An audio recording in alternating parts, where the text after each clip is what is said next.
Istilah liberalisme, konservatifisme, dan sosialisme mungkin istilah yang sering kita dengarkan, baik itu di Indonesia ataupun kita mendengar kasus-kasus di negara lain. Nah, di video seri kelima teori politik kali ini, saya ingin mengajak teman-teman semua untuk sama-sama belajar tentang apa itu liberalisme, apa itu konservatifisme dan sosialisme sebagai sebuah ide, sebagai sebuah political theories. Bersama saya Aditya Batara dari Prodi Ilmu Politik Universitas Bakri. Selamat menyaksikan. Baik, untuk masuk ke dalam diskusi tentang liberalisme dan lain-lain ya, pertama kita harus paham dulu tentang perilaku kita sebagai manusia secara natural, gitu ya. Sikap dan perilaku kita. Jadi dalam ilmu sosial ada dua hal kalau kita bicara tentang human nature ya, kondisi alamiah manusia. Yang pertama, seringkali manusia itu dilihat dari sisi nature atau nurture-nya gitu ya. Kalau kita bicara nature, kita melihat bahwa perilakunya itu bersifat given gitu ya. Dibentuk oleh kondisi di sekelilingnya, kondisi alam. Jadi contohnya misalnya ya apa namanya, ciri-ciri fisiologis gitu ya, ada orang yang tinggi, ada yang pendek, atau ada yang hidungnya mancung gitu ya, atau hidungnya pesek ya. Itu kan dibentuk oleh alam gitu ya. Kalau jadi bicara tentang bagaimana alam itu memengaruhi kondisi genetis kita dan akhirnya perilaku kita juga gitu ya. Contohnya misalnya orang yang tinggal di daerah yang apa namanya ada musim dinginnya gitu ya, ya hidungnya mancung-mancung gitu ya. Karena memang mereka secara fisiologis beradaptasi dengan udara dingin dan butuh kadar oksigen yang tidak begitu baik gitu ya. Nah, juga mempengaruhi perilakunya. Kalau orang yang tinggal di daerah-daerah dingin gitu ya, mereka punya waktu yang tidak banyak untuk kemudian beraktivitas. Pada musim dingin kan tentunya orang membatasi pergerakan, sehingga mereka akan lebih aktif di musim-musim yang tidak dingin gitu ya, dan bekerja lebih keras pada masa itu. Berikutnya adalah nurture gitu ya. Nurture itu bicara tentang pengalaman sosial. Bagaimana perilaku manusia itu ditentukan oleh lingkungan sosial di sekeliling dia. Gitu ya. Bagaimana adat, kemudian bagaimana culture itu mempengaruhi perilaku orang-orang. Gitu ya. Ada nilai, ada norma yang harus di apa namanya istilahnya dipatuhi, ada aturan sosial yang kemudian harus diikuti gitu ya. Nah, ini nurture, dia bicara lingkungan sosial. Masyarakat itu punya aturan. Gitu ya. Kemudian juga manusia seringkali bertindak berperilaku berdasarkan pemikiran, akal, gitu ya. Berpikir secara rasional, mempertimbangkan baik dan buruk dari tindakan yang dilakukan. Tapi juga ada yang bertindak berdasarkan insting, gitu ya. Misalnya karena emosi, gitu ya, karena afeksi, orang bisa bertindak di luar akal sehat, gitu ya. Kalau apa namanya di gambar ini teman-teman lihat saya nggak tahu bagaimana kita menjelaskannya gitu ya. Apakah ini berpikir secara rasional atau menurut insting gitu ya, melawan jalur busway, kemudian melawan arah di jalan tol. Nah, ini seringkali kalau kita menemukan kondisi kayak gini ngeliat aduh gitu ya. Manusia ada-ada aja kelakuannya.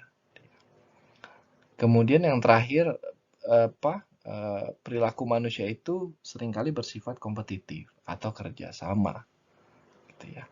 Pada dasarnya kita ini orang yang sangat-sangat egois.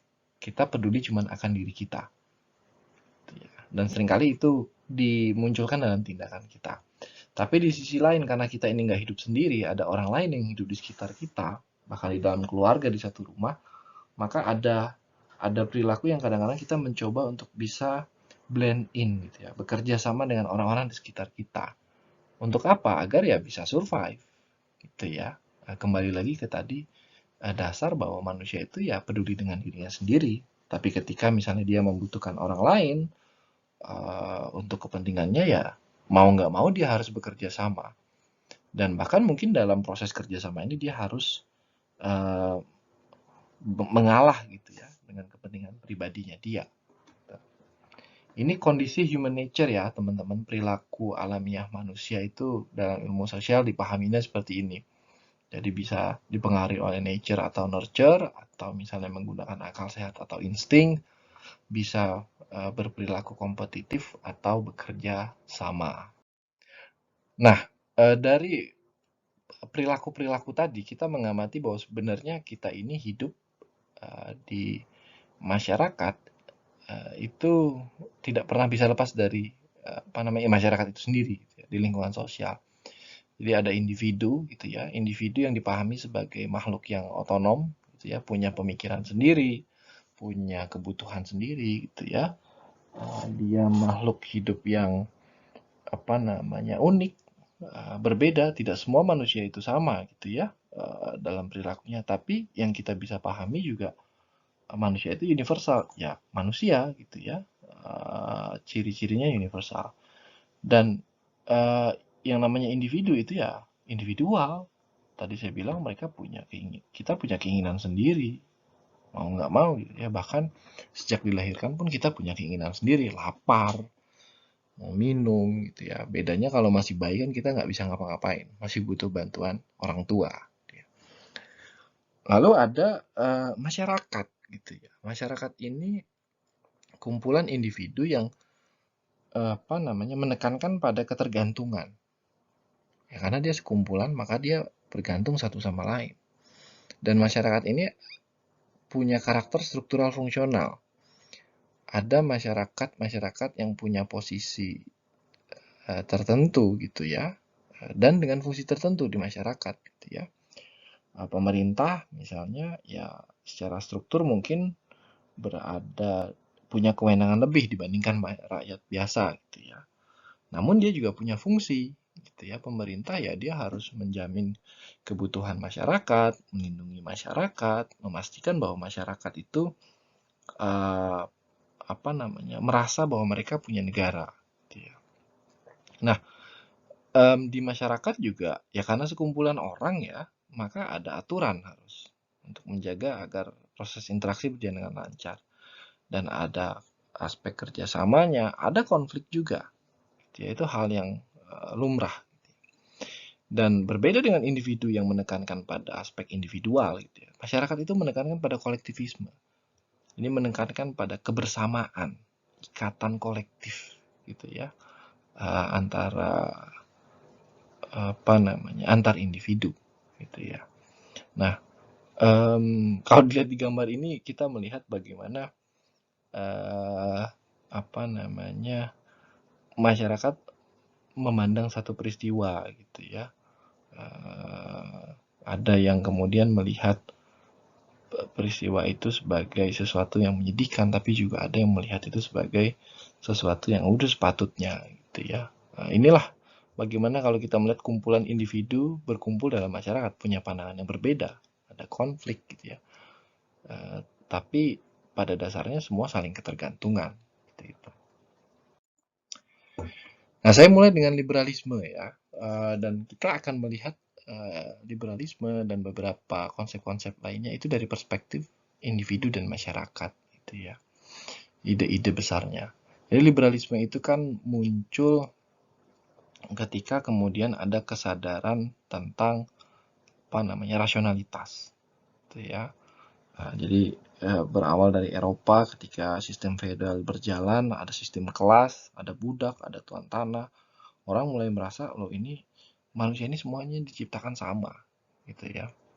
Dan perlu ada aturan yang menetapkan bagaimana kesetaraan manusia ini dijamin. Nah, di situ mulai muncul tuh sistem feodal digantikan oleh sistem pemerintahan yang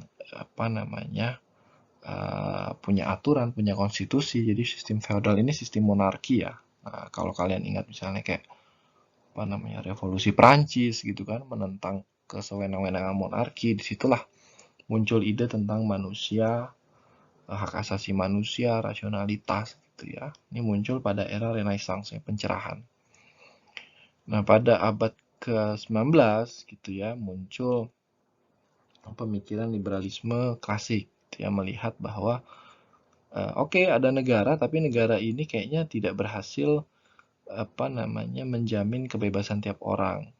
Utamanya karena pada waktu itu kan peralihan masyarakat itu dari masyarakat agraris ke industrialis gitu ya. Sehingga melihat negara ini harus punya peran yang minim. Negara hanya menjadi, kalau ingat diskusi kita tentang negara ya, penjaga malam, memastikan bahwa tidak ada warga negara yang saling melukai, itu aja. Sehingga dari sisi aspek sosial ekonomi ya negara perannya sangat minim. Biarkan orang berkembang sesuai dengan kemampuan yang dia miliki dan berikan kesempatan yang sama. Nah, pada akhir abad ke-19 gitu ya, kita melihat ada tren yang berubah gitu ya pada masa modern saat ini. Orang mulai sadar bahwa yang namanya aspek kebebasan bagi individu itu bermasalah gitu ya, karena ternyata tidak, artinya gini, terlalu menekankan pada individu dan tidak melihat pada aspek kolektivisme masyarakat. Sehingga muncul ide, oke, kita mulai mengarah kepada liberalisme tapi yang bernuansa sosial. Kebebasan itu boleh selama kemudian dia tidak mengeliminasi kebebasan orang lain, hak orang lain, gitu ya. Di sini muncul konsep kesejahteraan dan negara kesejahteraan. Lagi-lagi aspek sosial ekonomi yang menjadi fokus ya dalam hubungan antara individu dan masyarakat. Muncul mulai konsep negara kesejahteraan di Eropa khususnya yang menekankan pada misalnya contohnya ada pajak yang tinggi, kemudian pajaknya digunakan untuk pemenuhan kesejahteraan masyarakat luas gitu ya. Bukan berarti orang tidak boleh kaya, boleh, tapi ada pajak yang progresif gitu. Dan uang pajak ini digunakan untuk mensejahterakan semua orang sehingga orang-orang ini punya contoh misalnya pendidikan ya. Pendidikan yang gratis itu kan akan memberikan kesempatan bagi setiap orang di negara tersebut untuk mengalami mobilitas sosial. Karena ya lewat pendidikan lah kita bisa mobilitas, bisa naik ke strata berikutnya gitu ya, menjadi orang yang punya peluang lebih besar untuk sukses. Gitu. Nah ini pemikiran liberalisme modern itu berevolusi saat ini penekanannya pada konsep sosial liberalism. Sedikit saya recap ini beberapa pemikiran prinsip utama dari liberalisme ya teman-teman. Sudah waktu itu di mata kuliah pengetahuan ilmu politik kita bicarakan. Memang liberalisme menekankan pada individualisme.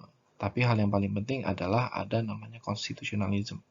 Ada aturan untuk kebebasan itu. Gitu ya, sehingga masih ada ruang untuk membatasi liberalisme agar kemudian tidak merugikan orang lain, walaupun aspek konstitusionalisme ini awalnya kalau di sini dilihat memang penekanannya pada pemerintahan yang terbatas. Tapi pada akhirnya ketika masyarakat berkembang, mau tidak mau ya liberalisme atau individualism dan freedom itu sendiri menjadi objek dari konstitusionalisme.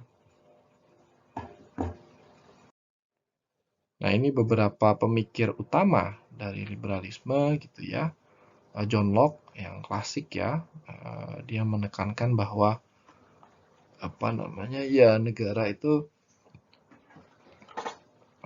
fungsinya hanya melindungi aja, gitu, melindungi masyarakat atau individu gitu ya. Kemudian John Stuart Mill gitu ya, dia bicara menekankan oke, bebas boleh, tapi kemudian harus dibatasi. Nah, Mill ini menandai adanya peralihan pemikiran liberalisme dari klasik ke modern. Ya. Kemudian hal ini dilanjutkan oleh Isaiah Berlin yang pemikiran utamanya sama seperti Mill gitu ya. Yang namanya proses politik itu harus menghasilkan aturan-aturan yang kemudian memberikan kesempatan bagi orang untuk mencapai tujuan mereka yang berbeda-beda. Itu yang paling penting gitu ya. Dan Rawls juga mendorong itu gitu ya. Jangan sampai orang yang punya kebebasan itu ternyata ketika mereka mencapai pada satu strata atau tingkat sosial tertentu ternyata punya kebebasan yang lebih dibandingkan orang lain. Nah, bagi dia negara harus menjamin bahwa kebebasan itu konsisten bagi semua orang, gitu ya. Next, kita ke konservatifisme ya. Konservatifisme itu berkembang pada akhir abad ke-18. Jadi ketika ada revolusi Perancis yang menekankan pada penghormatan terhadap individu, jadi individu adalah segalanya, akal. Nah, konservatifisme ini mungkin bisa dibilang adalah bagian-bagian dari sistem feodal yang kemudian mencoba menahan laju liberalisme. Gitu ya. Jadi mereka melihat manusia itu tidak bisa kemudian dilepaskan sepenuhnya. Artinya manusia itu tetap harus berkomitmen terhadap masyarakat, harus tunduk pada aturan-aturan sosial yang ada di masyarakat, gitu ya. Ini berkembang gitu ya, kalau di politik dalam ideologi-ideologi parpol, gitu ya. Jadi kalau kita lihat misalnya di Amerika dan Inggris gitu ya, ada partai konservatif di Inggris dan partai Republik di Amerika, itu kan mereka mendorong bagaimana nilai-nilai tradisional masyarakat itu tetap dijaga di tengah perkembangan masyarakat gitu ya. Nah, contohnya misalnya kalau di Amerika kan perdebatannya banyak soal misalnya tentang aborsi gitu ya, tentang konsep keluarga gitu ya, seperti apa sih konsep keluarga yang apa namanya ada di masyarakat Amerika gitu ya. Dan kalau di Inggris itu bicara tentang kan ada partai buruh dan konservatif itu selalu berbicara tentang kalau di buruh kan ingin agar lebih banyak hak-hak pekerja, kalau konservatif lebih kepada ya bagaimana menjaga agar apa namanya bukan sistem feodal ya, tapi bahwa di masyarakat itu nggak bisa dihindari ada stratifikasi. Nah, ini yang dalam pandangan konservatif itu ada sejak dulu dan harus dijaga dan membuat masyarakat bertahan. Gitu ya. Nah, di era yang modern sekarang, konservatif juga mulai terbuka dengan ide-ide liberalisme ekonomi atau ide liberal gitu. Jadi di satu sisi mereka melihat, oke, memang manusia itu secara individual punya akal, punya kebebasan, tapi di sisi lain kita juga harus menjaga atau menyeimbangkan dengan nilai-nilai tradisional yang ada di masyarakat. Jadi tidak serta-merta kemudian konservatifisme itu melarang kebebasan orang, tapi kemudian membatasi boleh, tapi tidak menghilangkan sepenuhnya. Gitu ya, mencoba bernegosiasi dengan apa tuntutan-tuntutan kebebasan dari individu yang ada. Gitu ya. Nah, prinsip konservatifisme kalau teman-teman ingat yang paling pertama ya tradisi. Gitu ya. Konservatifisme ini ide yang percaya bahwa ya tradisi itu membuat masyarakat survive dari generasi ke generasi. Gitu ya. Dan mereka melihat bahwa di masyarakat tuh ya ada hierarki dan itu tidak bisa dihindari karena hierarki itu seperti yang saya bilang di awal masyarakat itu ada struktural fungsional. Hierarki itu dibutuhkan untuk memenuhi fungsi struktural fungsional ini. Ada orang-orang yang berada misalnya di kelas yang lebih tinggi dan punya fungsi tertentu di masyarakat, gitu ya. Ini pemikiran-pemikiran apa prinsip-prinsip utama dari konservatifisme. Nah, pemikir utamanya, pemikir terkemukanya gitu ya, Edmund Burke misalnya. Dia bicara agak filosofis gitu ya. Dia menekankan bahwa masyarakat itu seperti sebuah kemitraan gitu ya. Kemitraan antara siapa yang masih hidup, siapa yang sudah mati, dan siapa yang akan lahir. Jadi di sini Burke menegaskan bahwa ya ada tradisi, gitu. Tradisi yang diwariskan dari turun temurun dan itu bertahan dan membuat masyarakat itu survive, gitu ya. Sama juga Alexis de Tocqueville juga bicara soal itu, gitu ya. Apa namanya? Masyarakat itu punya ikatan dan ikatan ini diikat oleh tradisi dan struktur atau hierarki itu yang mau nggak mau harus ada di masyarakat gitu ya. Nah, kalau Michael Oakeshott ini salah satu pemikir konservatifisme yang cukup termuka di Amerika, dia melihat bahwa oke, kita itu sebagai manusia itu punya pilihan gitu ya. Dan ketika Anda hidup di masyarakat gitu ya, ya Anda akan memilih satu hal yang familiar gitu ya. Jadi memilih satu hal yang familiar itu kan bicara tradisi. Apa yang dilakukan masyarakat sebelumnya. Kemudian misalnya dia bilang to prefer the tried to the untried. Jadi memilih sesuatu yang sudah terbukti. Gitu. Jadi di sini Oxford menekankan ya individualisme dan kebebasan yang seringkali menawarkan hal-hal yang baru gitu ya, dan bisa mendisrupsi tatanan masyarakat itu ya harus dihindari gitu ya. Masyarakat berkembang atau misalnya bertahan sampai sekarang ya karena kita menjalankan hal-hal yang dijalankan juga oleh generasi sebelumnya gitu. Itu asumsi atau pemikiran konservatifisme yang diusung oleh Michael Oakeshott. Dan kemudian kita bicara tentang sosialisme, teman-teman. Nah ini saya ambil poster gitu ya, sosialisme gitu ya. Kalau dilihat ini ya Anda punya 2 sapi, Anda kasih satu ke tetangga gitu ya. Itu pemeo tentang sosialisme gitu ya. Nah, kalau kita tarik coba sejarah pemikirannya, sosialisme itu awalnya ya titik puncaknya juga nggak jauh beda dengan revolusi Perancis gitu ya. Jadi menentang feodalisme dan kemudian melihat bahwa kalau misalnya liberalisme melihat individu itu harus diberikan kebebasan, kalau sosialisme melihat sistem feodal itu buruk, ada tuan tanah, ada buruh. Nah pertanyaannya sekarang bagaimana kita menghilangkan sistem feodal ini sepenuhnya? Kalau liberal kan dia menentang itu, tapi dia menekankannya pada individu. Kalau sosialisme menekankannya tetap pada kolektivismenya. Tapi kolektivisme yang seperti apa? Kolektivisme yang menekankan pada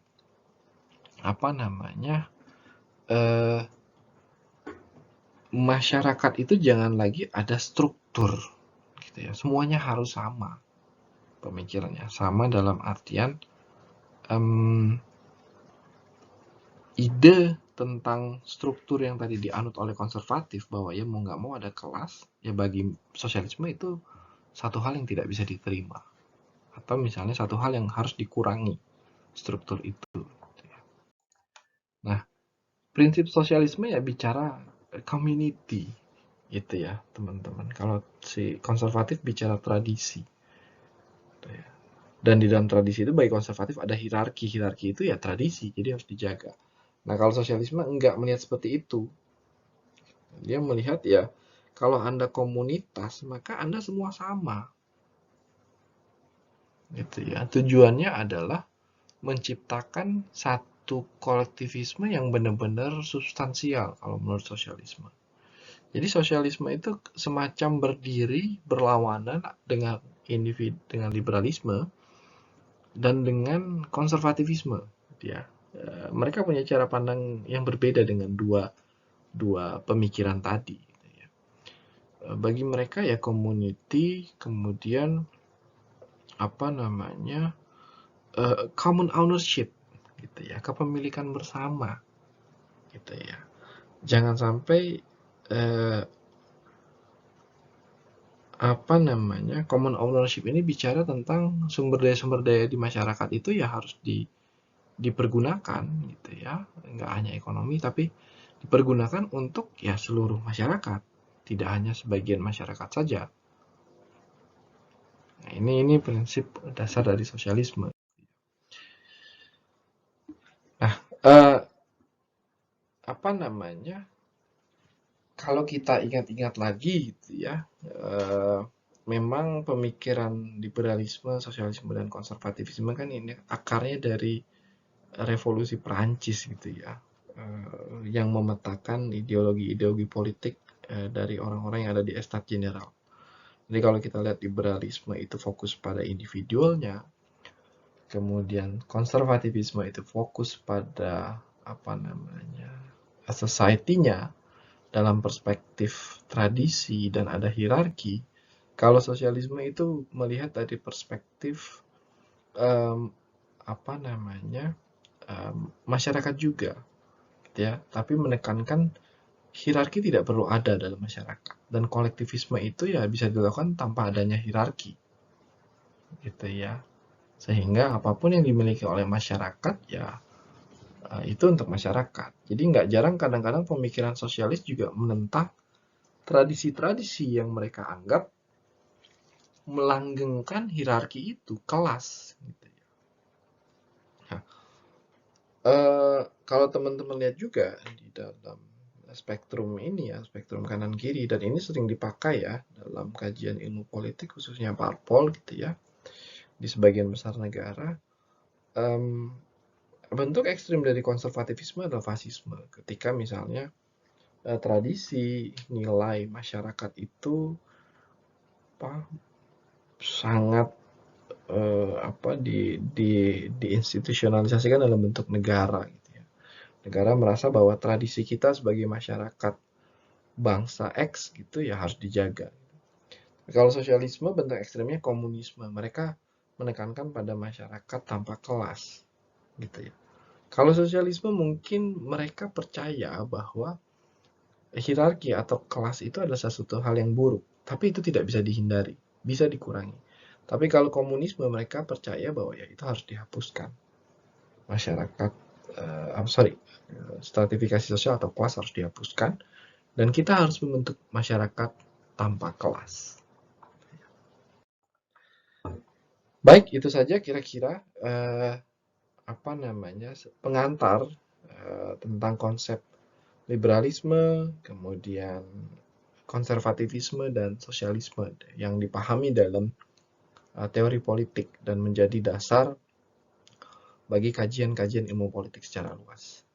Terima kasih yang sudah menyaksikan.